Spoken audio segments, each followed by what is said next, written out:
In the 1930s, well before the Second World War reached its peak, Austria and Italy served as battlegrounds for what would eventually be known as the People's War, a fight not just against foreign occupation, but against fascist regimes that exploited their own citizens.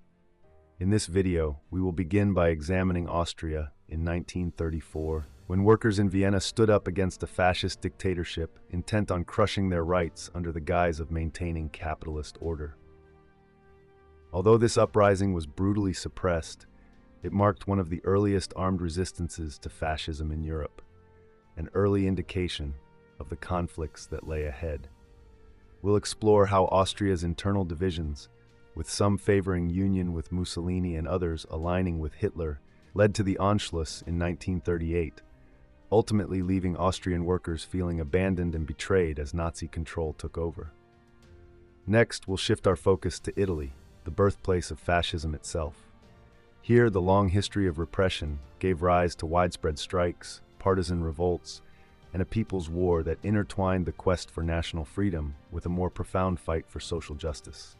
Italian workers, peasants, and partisans took on not only the Nazis and Mussolini's puppet regime, but also confronted betrayal from their own elites and the Allied powers, who aimed to restrain the revolution rather than support it.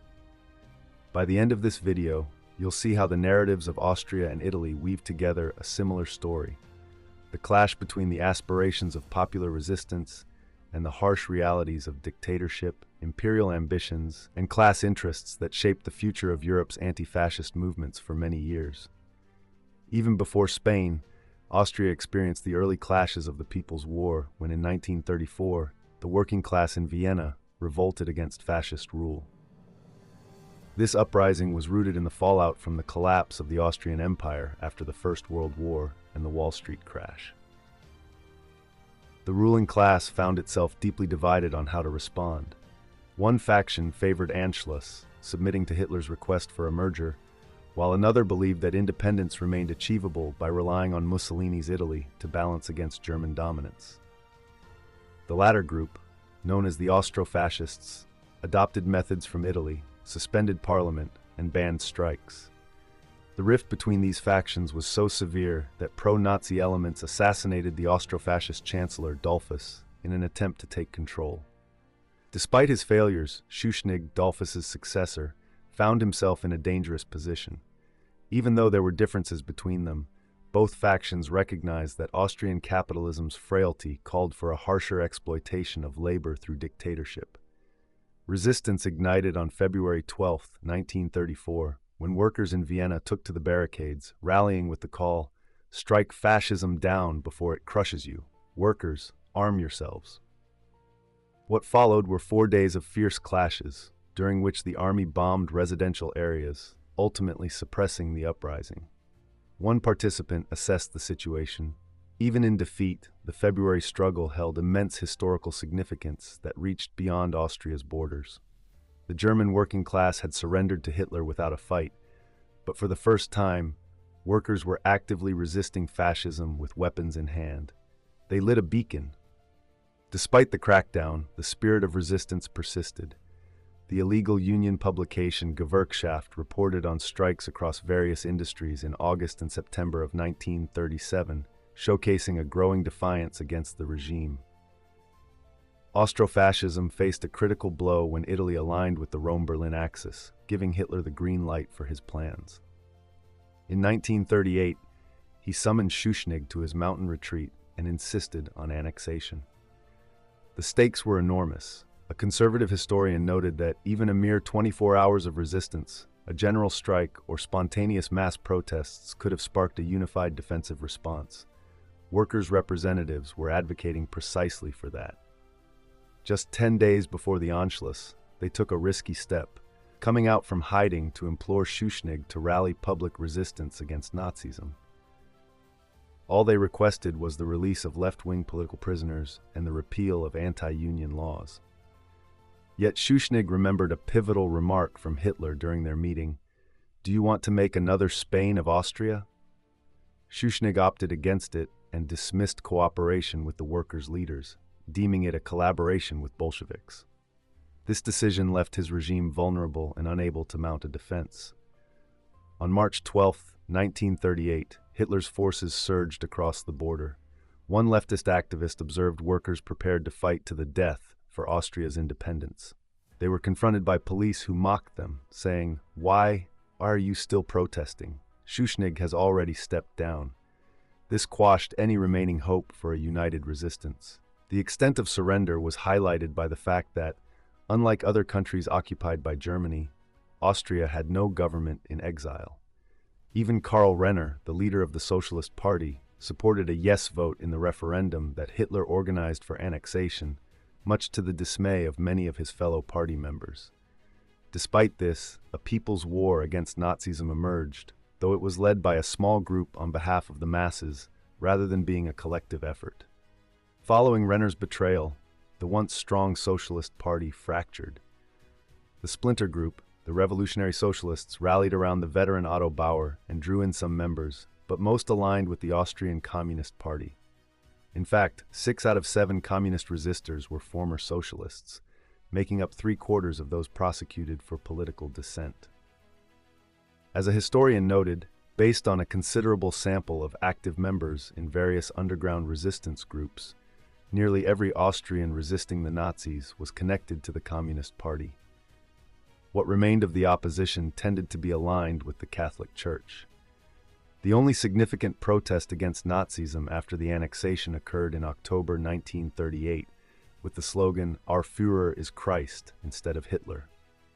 Despite remarkable acts of bravery, Austrian resistance remained fractured and feeble.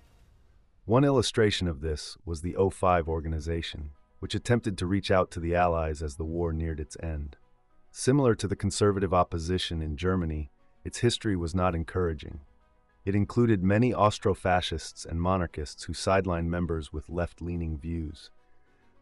Only partisans in Carinthia province, mostly Slovenians supported by Tito's forces in Yugoslavia, and the working-class resistance posed significant challenges for the Nazis.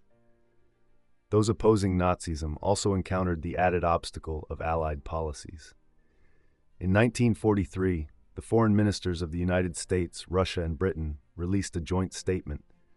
Austria was the first free land to fall victim to Hitler's aggression.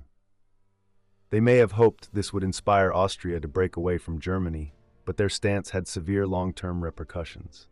As one observer remarked, "You offered us a historical escape, and we seized it." Granting victim status to all Austrians meant that after the war, former Austro-fascists and Nazis were treated the same as anti-fascist resistors, even though the former greatly outnumbered the latter. Investigators found that before the Anschluss, there were 100,000 Nazi members in Austria, and this number soared to 700,000 by 1945. During that same time, 5,000 Austrian resistance fighters lost their lives, and 100,000 were arrested. Even before 1949, when ex-Nazi party members were allowed to vote and began to influence elections, prominent politicians were using the Allies' victim theory to downplay fascist crimes. In 1945, the country's foreign minister tried to clear local Nazis of blame by asserting that the persecution of Jews was solely ordered and executed by the German authorities. Renner, who had been elevated to chancellor by the Russians, claimed that Austrian anti-Semitism was never very aggressive. Those who endured humiliation in 1938 by being forced to scrub Vienna's streets with toothbrushes might have contested this view, but the 70,000 Austrian Jews who perished in gas chambers had no voice. With such leaders in power, it is no surprise that a 1946 poll showed 46% of Austrians opposed to the return of the few Jewish survivors. This reaction had a certain cold logic. Many pro-Nazi Austrians had benefited from the takeover of Jewish homes and property. As the Wehrmacht disbanded, thousands of Hitler's soldiers returned to Austria as tragic victims, while resistance fighters struggled for recognition and often faced great challenges in returning home. Oral histories of Austrian resistors reveal multiple instances of the United States delaying their repatriation, primarily because many were associated with communism. Once back, they carried the stigma of outcasts. A notable moment occurred during the dedication of a monument to the fallen, where the highest-ranking army officer refused to link the ceremony to the memory of resistance fighters, stating that such people died as oath-breakers and do not belong at this monument. Denazification efforts in Austria were far from thorough. In the 1948 amnesty, 90% of those under investigation evaded punishment. Unlike Germany, Austria did not undergo a comprehensive re-education process post-war, and the consequences have been severe. In 1983, a man involved in the deaths of around 10,000 civilians in Ukraine was only prevented from becoming president of the parliament due to a petition campaign. Even more shocking, Kurt Waldheim, who was accused of war crimes by the Yugoslavs and listed as a suspected war criminal in the US, was elected president in 1986. Accounts from two Austrian resistors reveal how anti-fascists perceived the outcome of the Second World War. Josef Hindels, a notable trade union leader who fled to Sweden, expressed mixed emotions. While I felt immense joy at Hitler's defeat and liberation, I was deeply disappointed. I hoped to return home right away, but no matter how hard I tried, I couldn't get permission to return to Austria in 1945. It took the significant efforts of Kreisky in 1946 for me to finally gain that permission. That was my first letdown. The second was the formation of a provisional government in Austria led by Karl Renner, which I found completely unacceptable. I viewed Renner as the man who welcomed Hitler's annexation of Austria in 1938. To me, he was politically finished. The second account comes from Bruno Furk, who was freed from a concentration camp in 1945. He shared that a truly vile game was at play between the two dominant parties in Austria. I'll be blunt. They exploited the legacy of Nazi rule and fascism to fuel their Cold War battles in the West. They wielded anti-communism and anti-Soviet sentiment for their own purposes, keeping that legacy alive, if not in power. This wasn't just about winning the votes of 600,000 Nazi party members, though that came later, in 1949. The maneuvering began in 1945. It was more than votes. It was about seizing that force right from the start. In one housing estate, a young Jewish comrade returned from exile in England in 1946, but tragically, he took his own life. His love for the daughter of a prominent socialist official faced fierce opposition from her parents, who disapproved of their relationship and marriage because he was Jewish. The young man couldn't understand how, after defeating Hitler, such blatant anti-Semitism could still thrive within the upper ranks of the newly rejuvenated Socialist Party. It's hard to fathom a greater divide between the ambitions of imperialism and those of anti-fascism. The willingness of the Allies to work with both the pre-Anschluss Austro-fascists and former Nazis during the Cold War severely tainted Austrian politics for years to come. One distinctive feature of People's War, as opposed to conventional warfare, is its blend of social aspirations for equality and liberation with political aims like national sovereignty and democracy. This was particularly evident in Italy, where the working-class struggle was more visible than in other places. Part of the reason for this was that fascism started in Italy. Therefore, resistance didn't develop solely in response to foreign invasion, but grew over decades against a deeply disliked social system linked closely to capitalism since it began in 1922. Business and finance accounted for 74% of fascist funding, and in return, Mussolini crushed the unions and imposed harsh wage cuts in 1927, 1930, and 1934. His regime was not as oppressive as Hitler's, yet it still condemned 17,000 political opponents to internal exile, placed 60,000 under tight surveillance, and handed down a cumulative 28,000 years of hard labor sentences between 1926 and 1943, with workers making up 85% of those convictions.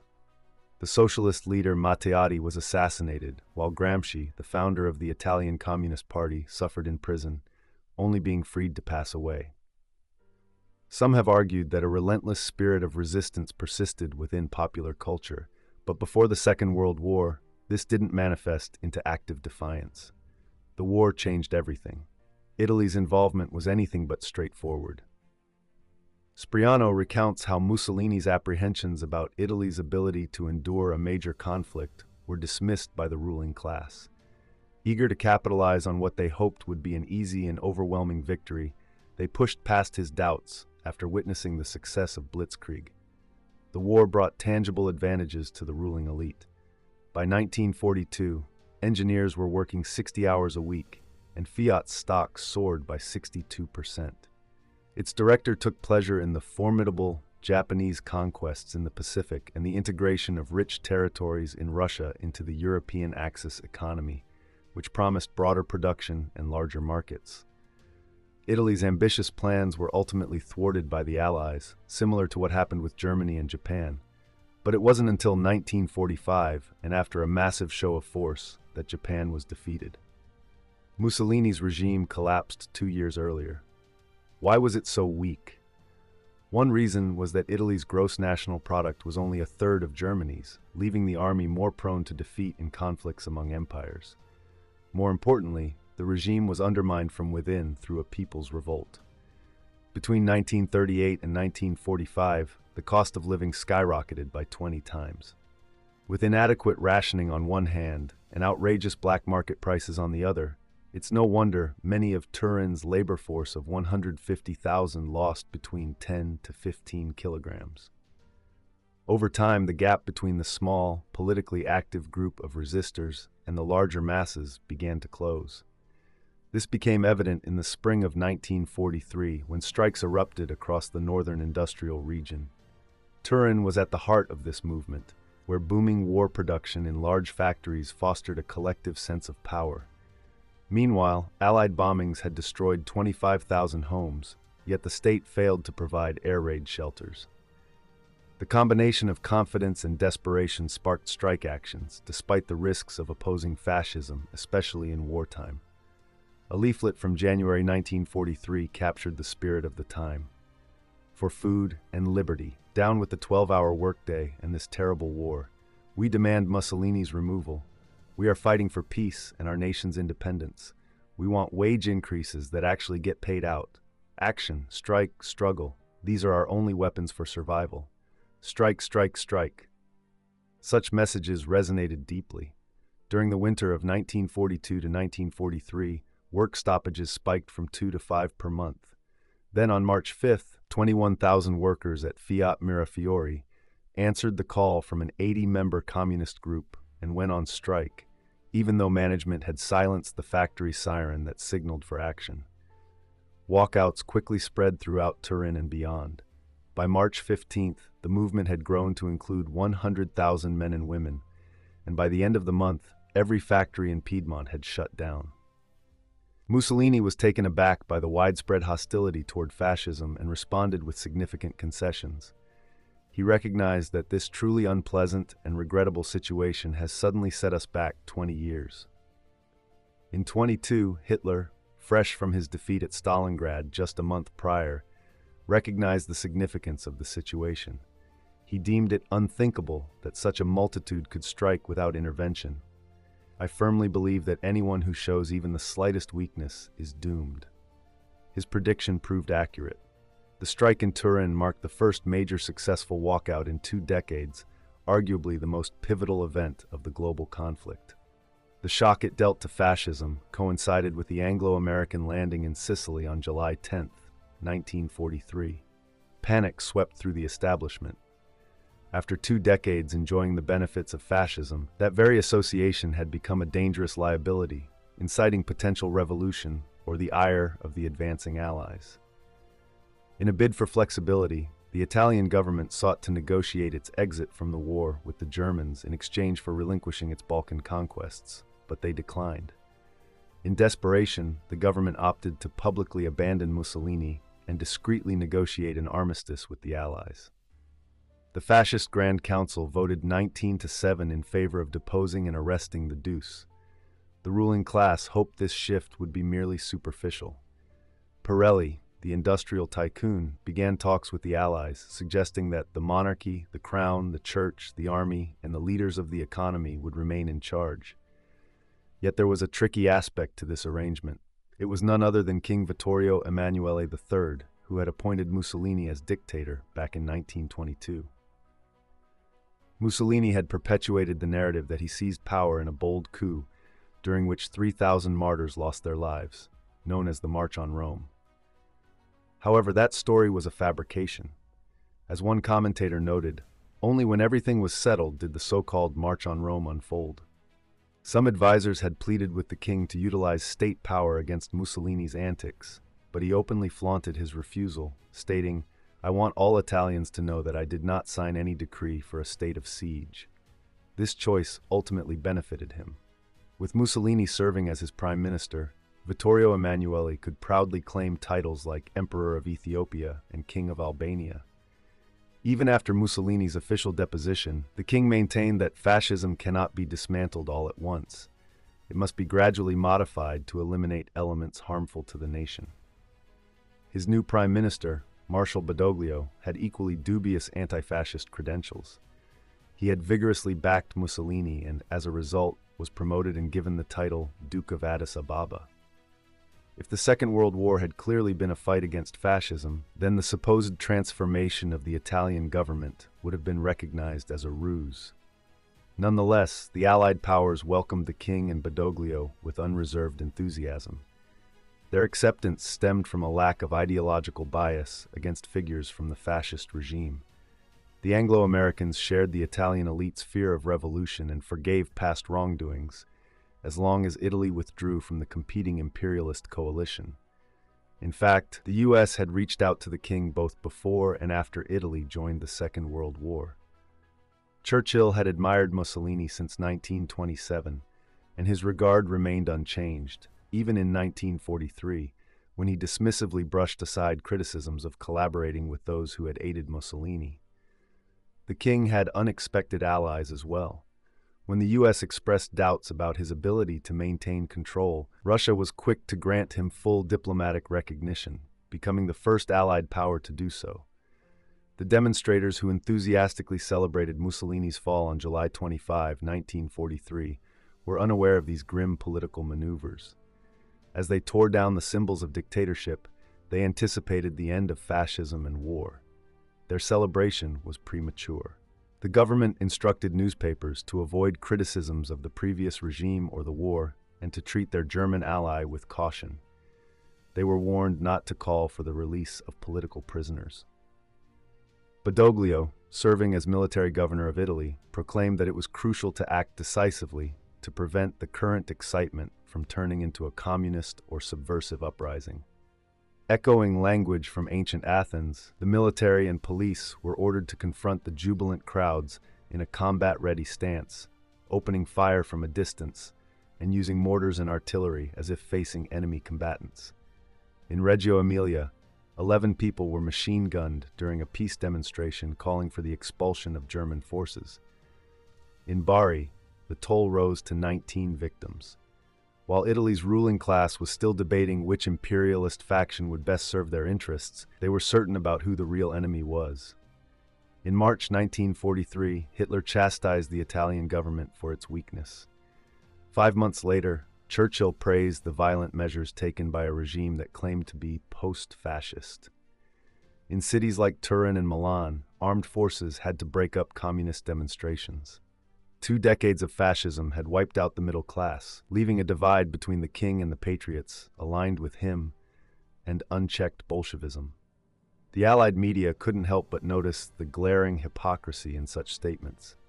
The BBC mocked the Italian government for its inability to eliminate fascism, while America's Life magazine cautioned that the fascist regime seemed aimed at distancing itself from Mussolini and German sympathizers while maintaining the system. Essentially, it indicated a shift from pro-German fascism to pro-Allied fascism. The fascist leaders were quite impressed by the sudden change of Darlan. Government crackdowns were met with strikes calling for peace, better wages, removal of fascists, and the release of political prisoners. Some soldiers even mutinied and refused to fire their weapons. Nazi Germany looked on in alarm as the situation unfolded, preparing 8 Wehrmacht divisions in the north to take control. The PCI recognized the threat and, in August 1943, urged Italians to brace for potential German intervention by uniting the people and the army. This was directly opposed to the government's efforts to salvage fascism. Badoglio could only confront the German threat by inspiring the public, but he instead treated them as if he were facing enemy troops. Ignoring the potential for a people's war left Badoglio unable to navigate effectively between the warring imperialist factions, hoping one side would balance the other out. As he secretly negotiated a peace treaty with the Anglo-Americans advancing from the south, he sought continued support from the Germans in the north, warning Ribbentrop that if his government fell, it would give rise to a Bolshevik regime. The Nazi foreign minister also worried that power might shift to those with leftist ideas. Devoid of a peace agreement and caught in a tightening grip between imperialist armies, the Italian people endured immense suffering. Allied bombings devastated them, with 220,000 residents of Milan losing their homes within just 5 days in August 1943. Meanwhile, the Germans continued to solidify their hold. Ultimately, the government's duplicity could not last forever. On September 8th, General Eisenhower, frustrated by Badoglio's delays, announced the armistice that the Italian government had reached with the Allies. Surprisingly, Badoglio continued to hedge his bets, stating, "We will fight whoever attacks us," without naming anyone specific. Another military directive was much clearer. Under no circumstances should you initiate hostilities against German troops. This uncertainty left Italy's military ill-equipped for the German retaliation. As the German army launched its attack, the king, Badoglio, and the ministers of the armed forces made their escape southward, seeking refuge with the Allies. Without any guidance other than the order not to engage, Italy's army of 1 million was swiftly dismantled. 615,000 soldiers were sent to concentration camps, and 30,000 lost their lives. Even though the king ultimately aligned himself with the Allies, his earlier actions reflected the betrayal of an entire governing elite, impacting the monarchy's fate after the war. Northern Italy now faced the full brunt of German wartime economic policies, which aimed to shift the financial burdens of the Nazi war effort onto the populations of occupied territories. The Nazis extracted 84 billion lira from Italy, part of an annual income of 130 billion lira. Mussolini was used as a scapegoat in this scheme, rescued in a bold commando operation and placed at the head of a puppet government known as the Republic of Salo. From that moment, resistance fighters referred to their foes as Nazi fascist. After plundering the country, the Nazis demanded A. its industrial output, B. no diversions from the battle against the Allied forces advancing in the south, and C.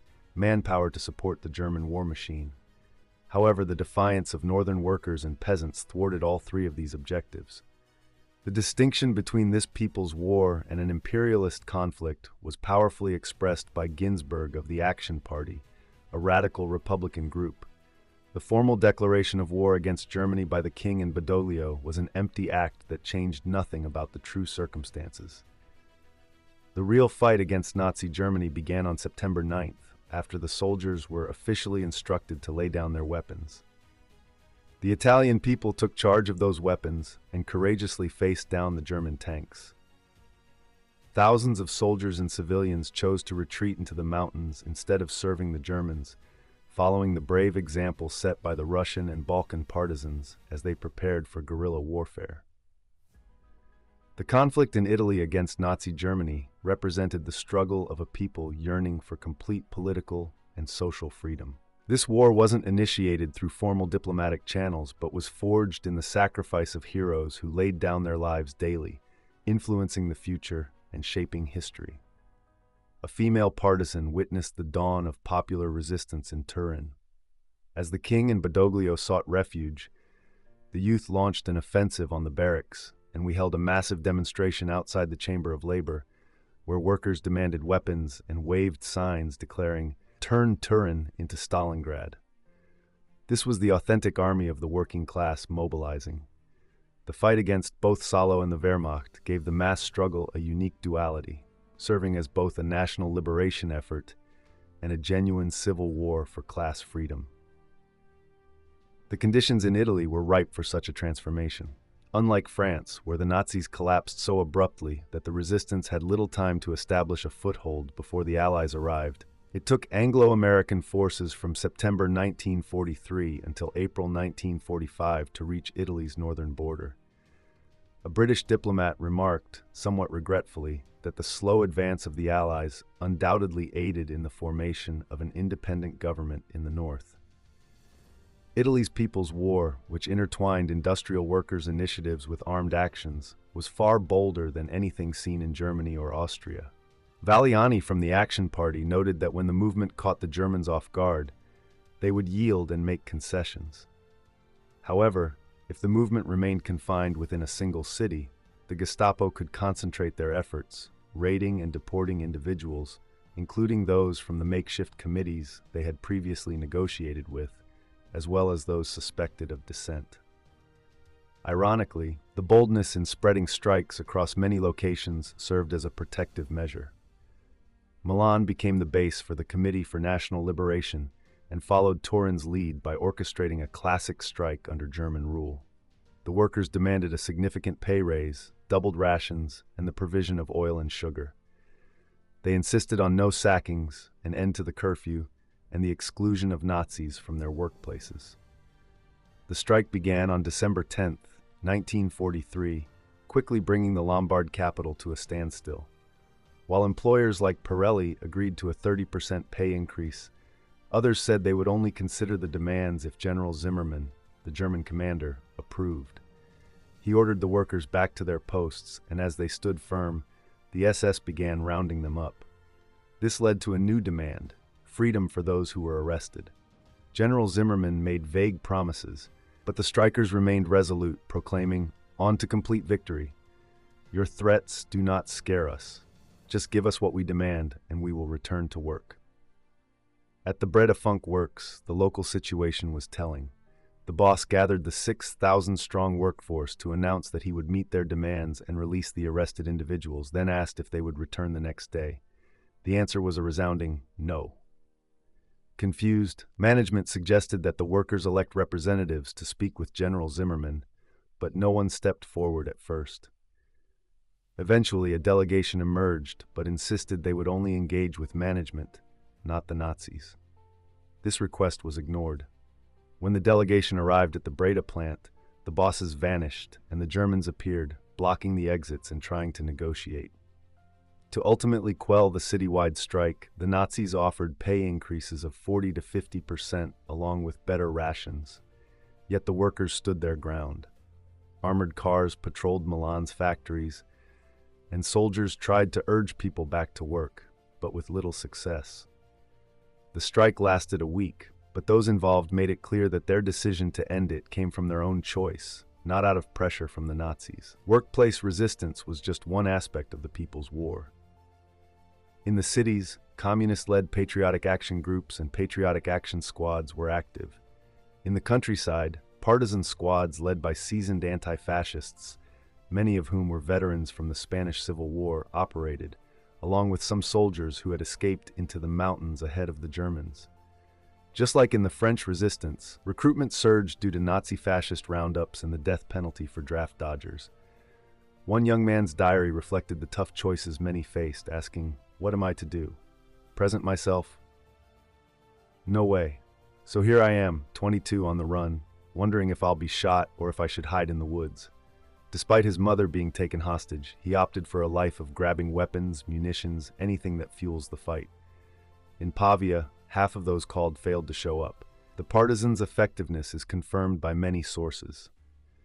Allied Commander General Alexander estimated that 6 out of 25 Wehrmacht divisions were pulled away to deal with them. From the other side, Kesselring, Germany's representative in Italy, grumbled that once unlimited guerrilla warfare started in June 1944, the 200,000 to 300,000 partisans became a serious threat to Germany's armed forces and were crucial to the campaign. He believed that taking out this threat was of utmost importance. He assessed that fighting both the regular enemy and the partisan bands held equal significance, necessitating the use of the best troops available. The guerrillas claimed to have conducted 5,449 surprise actions, fought 218 battles, destroyed 458 locomotives, blown up 356 bridges, and carried out 5,573 operations to sabotage power lines and communication, alongside killing tens of thousands of enemy soldiers. The guerrilla approach in this people's war stood in stark contrast to imperialist warfare. When Giovanni Pesce, a partisan, went to retrieve weapons from the royal army, an officer questioned his rank. Pesce was appalled. Neither the utter collapse of September 8th nor the partisan uprising had shaken this man's rigid belief in a fixed hierarchy. Another partisan resented the social gap between officers and troops, emphasizing that their own formations were rooted in absolute democracy. The concept of an officer's mess was beyond their understanding. An officer in the Garibaldini shared everything: food, shelter, and warmth with the other soldiers. This lack of understanding was mutual.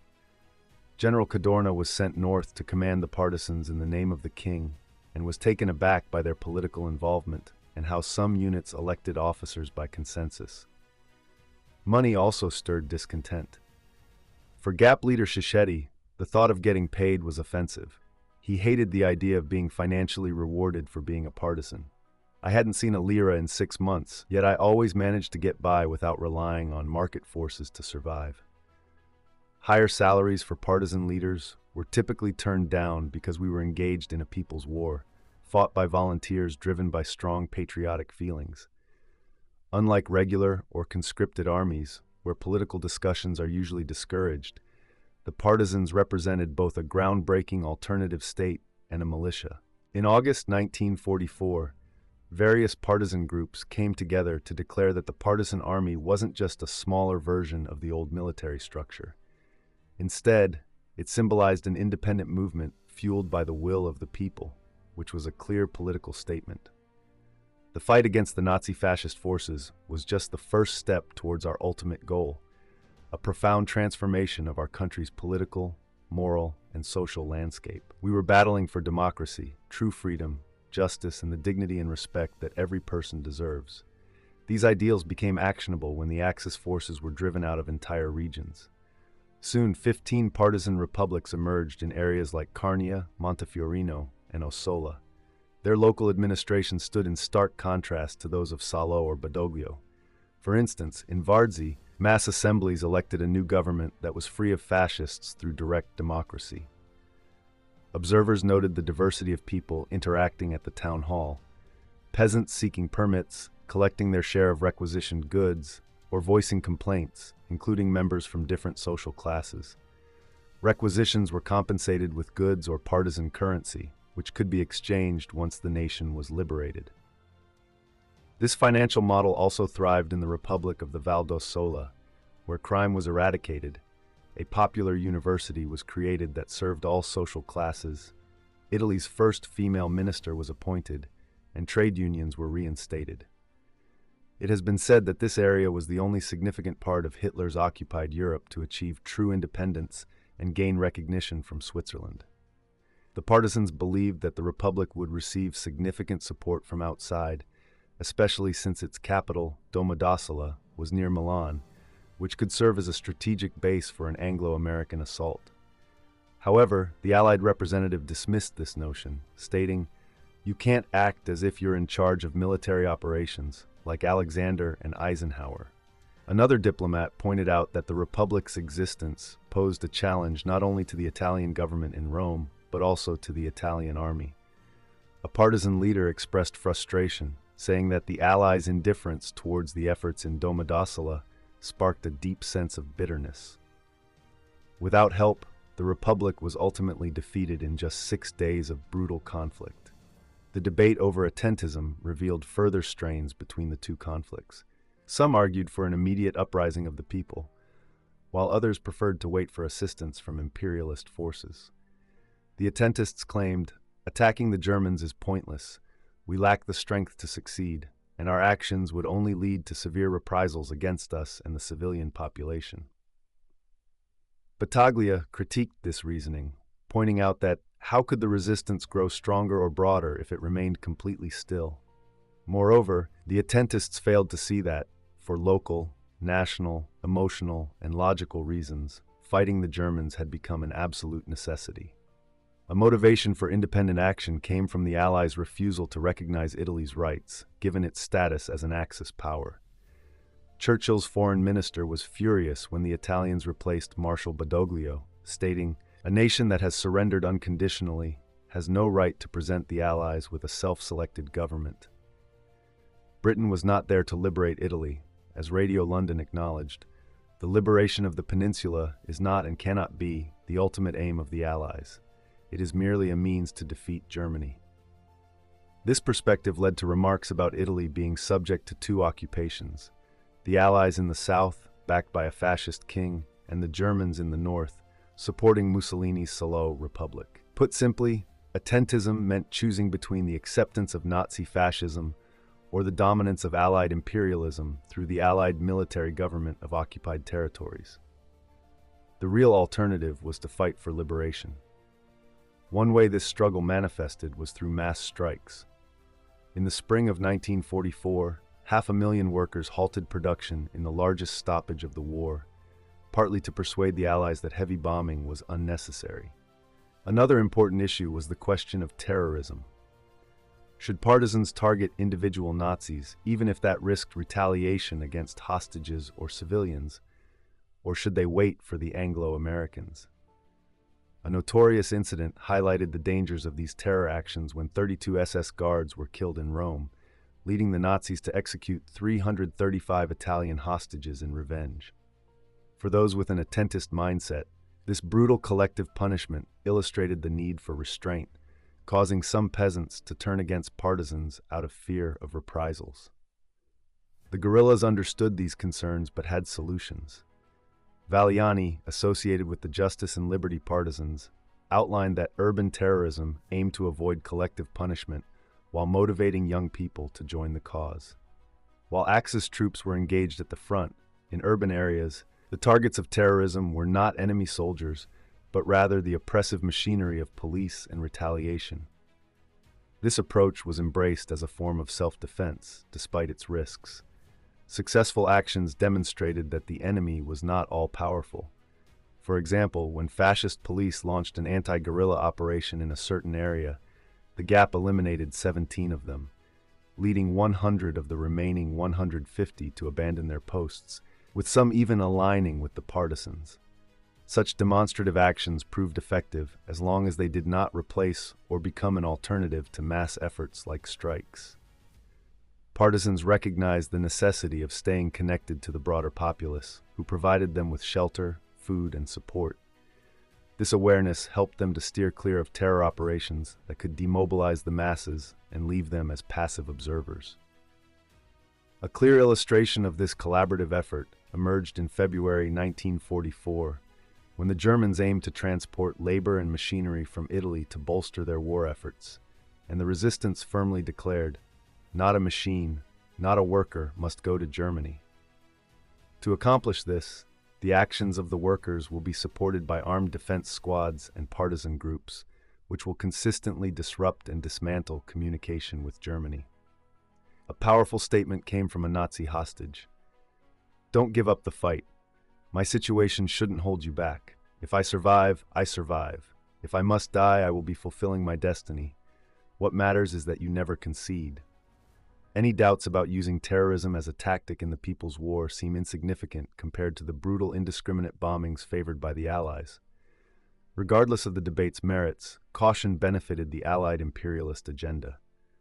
On November 10, 1944, General Alexander, head of the Allied forces in Italy, declared that his troops would not advance that winter and urged the partisans to stand down, halt their offensive actions, return home, and wait for further instructions. This announcement severely impacted morale.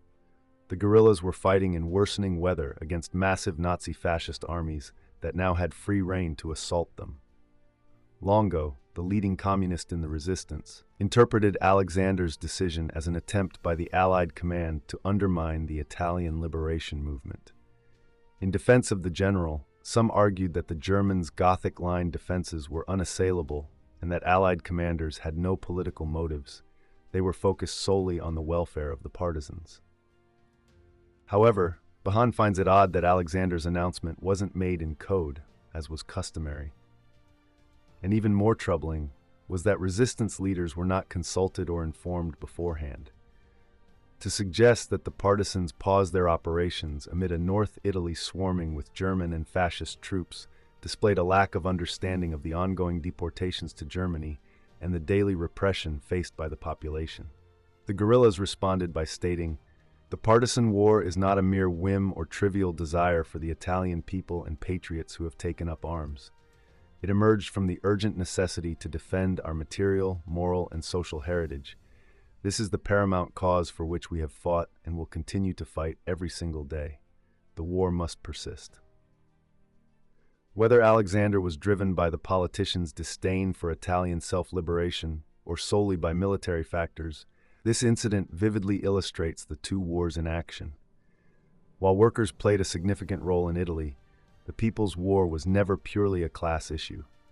The savvy northern employers understood that intense conflicts with labor could invite Nazi intervention, potentially resulting in their workers and factories being transported to Germany. To avoid this, they made concessions and safeguarded their employees. Bihan highlights the ducking and weaving of Fiat. Even as it manufactured tanks and rocket parts for Germany, it maintained connections with U.S. intelligence and provided substantial funds to the CLN. The resistance leader at Fiat Mirafiori recognized that his employers were willing to navigate multiple directions simultaneously to protect their main interest: profit. In a bid for national unity, the Italian resistance united various parties representing different class interests. The day after the 8th of September 1943 armistice, 5 key political parties, Communists, Socialists, Action Party, Christian Democrats, and Liberals, came together to form the Comitato di Liberazione Nazionale Alta Italia.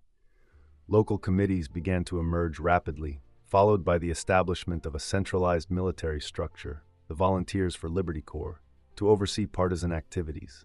The relationship between the leadership and the grassroots of this people's war was intricate, with the most significant interactions occurring within the PCI's influence. Though figures vary, it's evident that the PCI was the leading force. Spriano indicates that in the early stages, 80 to 90% of political detainees were communists. When the mass anti-fascist movement gained momentum, the PCI's influence remained strong. By October 1944, an estimated 5/8 of the partisans were part of the communist-led Garibaldi brigades, and 60% of the partisans who lost their lives were linked to communist groups. Even political competitors acknowledged the numerical superiority of the communists, with Valiani from the Action Party estimating that 41% of partisans were with the Garibaldini, compared to 29% in his Justice and Liberty formations. The PCI's membership surged from 6,000 before the war to 1,800,000 by its conclusion. This working-class movement influenced even its political opponents. Olivelli, who led the Catholic Green Flame partisans, asserted that the age of capitalism, which has generated immense wealth yet caused profound suffering, is nearing its end. A heartless system has allowed unimaginable poverty to flourish, undermined the people's productivity, and instigated human cruelty. It celebrated power and violence, resulting in tyranny and oppression, ultimately consuming itself in the chaos of war. From the final struggles of this era, a new one is emerging, an era led by the working classes, characterized by greater justice, brotherhood, and Christian values. While the PCI's working class foundation aimed to represent the needs of the People's War, its leaders faced conflicting pressures. Since the fascist crackdown in 1926, this group had been pushed into exile in places like France and Russia, creating a disconnect with its members. A scholar noted that in many towns and villages, the rank and file had lost contact with the party for years. The leadership, under Palmiro Togliatti, was heavily influenced by Stalinism. Togliatti aimed to manage and direct the spontaneous elements of struggle into more centralized groups, the CLNs, CLNAI, and CVL. This centralization was partially a response to the demands of war, requiring greater coordination as the fighting intensified. Yet, this approach also aligned with the PCI leadership's agenda. The democratic foundation and the centralizing requirements of armed conflict weren't necessarily opposed. Each could support the other. However, the People's War clashed with centralism, which was influenced by Togliatti's allegiance to Russian foreign policy. A notable instance of this occurred in March 1944, when Togliatti accepted a position in Badoglio's cabinet. This unexpected Salerno turn caught many off guard. Just 2 months prior, a PCI conference in Bari had strongly condemned Badoglio, with the PCI newspaper, Unità, mockingly questioning how a government afraid of its own people could lead a people's war. During the fascist era, the PCI endured significant hardship under figures like Badoglio and the king. Now, Togliatti declared that the working class needed to move away from its previous stance of opposition and criticism. Broe aptly noted that the Salerno turn seemed to represent a foreign Stalinist influence trying to impose its will on the genuine party in Italy. Togliatti's strategy aligned with the agreements made during the Yalta Conference in February 1945, where Stalin, Churchill, and Roosevelt carved up Europe into different spheres of influence. As Italy fell under the Anglo-American sphere, the resistance had to be sacrificed to honor an arrangement that granted Russia control over Eastern Europe. This shift altered the PCI's involvement in the resistance, as class struggle was replaced by the call for national unity, teaming up with the bosses, the monarchy, former fascists, and those not overtly supporting the Nazis. The May 1944 edition of the PCI's guerrilla newspaper, Il Combattente, emphasized that any disagreements regarding the regime we wanted had to be postponed until after victory. This was a sharp contrast to its statements just 6 months prior, which asserted that the fight for immediate demands by peasants and workers was essential and must be linked to armed struggle. Many grassroots activists viewed Togliatti's decision as a betrayal, which caused confusion, particularly among those who had spent years in prison. Even notable figures like Amendola acknowledged that as the Central Committee pursued a policy of national unity, most of its contacts did not understand or agree with it. Scacciamaro found Togliatti's stance completely inappropriate and hoped it wouldn't be repeated. The Action Party, which had been more middle-class and moderate than the PCI, now positioned itself to the left of the PCI. Valiani initially thought reports of the Salerno turn were fake and noted how Mussolini's Republic of Salo gleefully portrayed the PCI as betraying itself to royal interests. The Action Party warned Togliatti that he risked dividing the anti-fascist movement.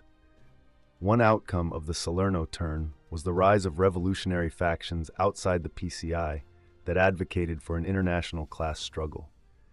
By June 1944, the Stella Rossa group, which accused the PCI of betraying the working class and aligning with the bourgeoisie, matched the PCI in membership within the key industrial city of Turin. Similarly, Bandiera Rossa had more fighters in Rome than the PCI. This faction believed the PCI had lost its claim to the title of communist.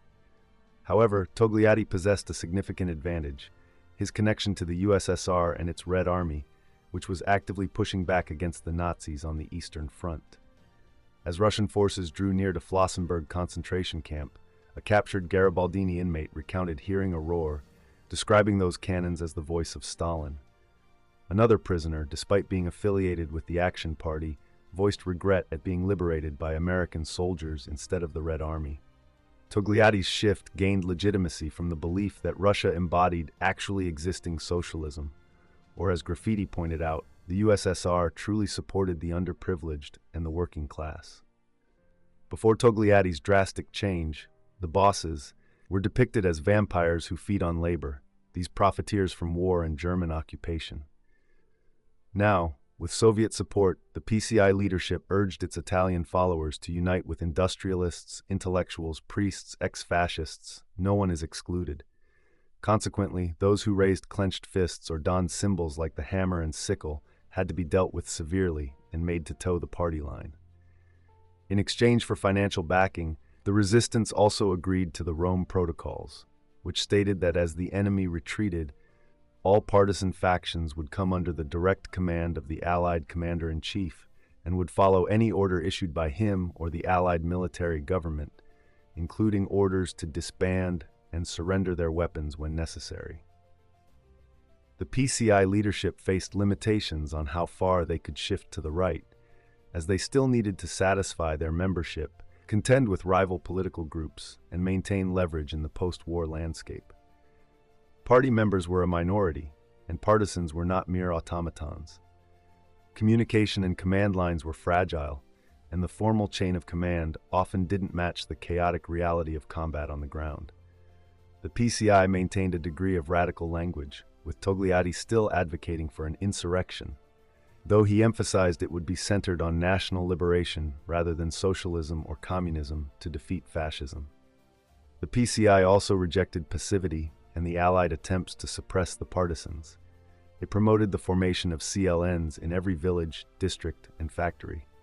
This formalization of the movement served multiple purposes. It challenged the AMGOT and the royal government, allowed for top-down control, and helped organize a more effective grassroots struggle. However, a strained dynamic between popular war efforts and imperialist influences in the resistance remained. By April 1945, the Allied offensive was on the verge of advancing into the north. At that time, the CLNAI issued Directive No. 16, calling for a national insurrection. Acknowledging the reality, it warned that the Allies might withhold support rather than offer the aid requested. Still, it declared that partisan formations will attack and eliminate Nazi-fascist headquarters and liberate cities, towns, and villages. We will proclaim a general strike, the culmination of the people's long campaign for freedom and their unwavering resolve. In the final month of Italy's liberation, these two forms of warfare worked in tandem, with Allied forces advancing on the front while partisans operated from behind enemy lines. Major general strikes shook the northern industrial cities, disrupting German plans for a scorched earth strategy aimed at destroying the North's infrastructure. Nonetheless, the separation between the two types of warfare remained. A notable instance was the liberation of Genoa, highlighted by Basil Davidson, a British liaison officer who collaborated with the partisans. Genoa, a vital port city and part of the industrial triangle alongside Milan and Turin, had over 15,000 heavily armed German occupiers in April 1945. In a tactic reminiscent of von Choltitz in Paris, General Meinhold proposed to designate Genoa as an open city if the partisans permitted the Wehrmacht to withdraw without interference. On April 23rd, the CLN made the decision to halt Meinhold's forces by taking an immediate stand. At that time, the partisans numbered about 6,000. With insufficient supplies from the Allies, most were poorly armed. Still, they managed to hold the Nazis at bay, and on April 25th, 9,000 German soldiers surrendered unconditionally. 2 days later, a group of 7,000 attempted to break free, but ultimately surrendered to just 300 SAP fighters. The CLN had liberated Genoa. Just then, the U.S. Army arrived, represented by General Almond. Unable to speak Italian, he could only communicate with the CLN leadership through Davidson, saying, "Tell them my troops have liberated their city, and they are free men." A silence fell, lingering in the air. The general looked puzzled, wondering if I could speak the language. Davidson, who had fought with the partisans and understood their achievements, hesitated to translate Almond's message. Then, from outside that room, a sudden clamor erupted. We rushed to the balcony overlooking the street and spotted a dense crowd approaching. As they got closer, we realized it was a column of German prisoners, marching unarmed in formation, flanked by armed partisans. We returned to the salon, and General Almond gave me a thoughtful look and simply said, "All right." The events in Genoa echoed throughout northern Italy in various forms. Despite General Alexander's unfortunate remarks and the lack of substantial weapon supplies except to the attentists, the resistance played a crucial role in the liberation. Ironically, it would be disarmed not by the Germans, but from within. The working class often led the charge, yet the party they were loyal to opted for a return to capitalist normality. On the day Genoa was liberated, General Almond had no choice but to recognize the CLN's efforts. But shortly afterward, Davidson received new instructions to relay from a British brigadier. "Tell them that this committee is dissolved as of tomorrow. All their functions cease, and all responsibilities will be taken over by AMGOT." But the Anglo-Americans lacked the power to enforce their demands, as Davidson points out. The severe Ligurians listened quietly. They had anticipated this moment, which was a major reason for their uprising and why they succeeded. and they were correct. What the CLN foresaw held true, as did the insights of other CLNs. Amjad officers might have had the backing of the Allied armies, but it turned out to be beyond their capacity to dismiss the Democratic nominees who had been placed in key roles. The Anglo-Americans couldn't carry it out, but the political leaders could. They had made promises that needed to be fulfilled. The Democratic nominees weren't removed. Instead, they had to help quash their own movement. The CLNs were sidelined and allowed to fade into nothingness. While imperialism denied Italy's resistance the chance to reshape society fundamentally, its achievements remain undeniable and distinctly different from the actions of Axis and Allied rulers. Despite the attempts of Amjad, Italian capitalists, and ex-fascists, the People's War left a lasting impact on Italian politics, primarily evident in the strengthened position of the PCI, which had betrayed that very movement.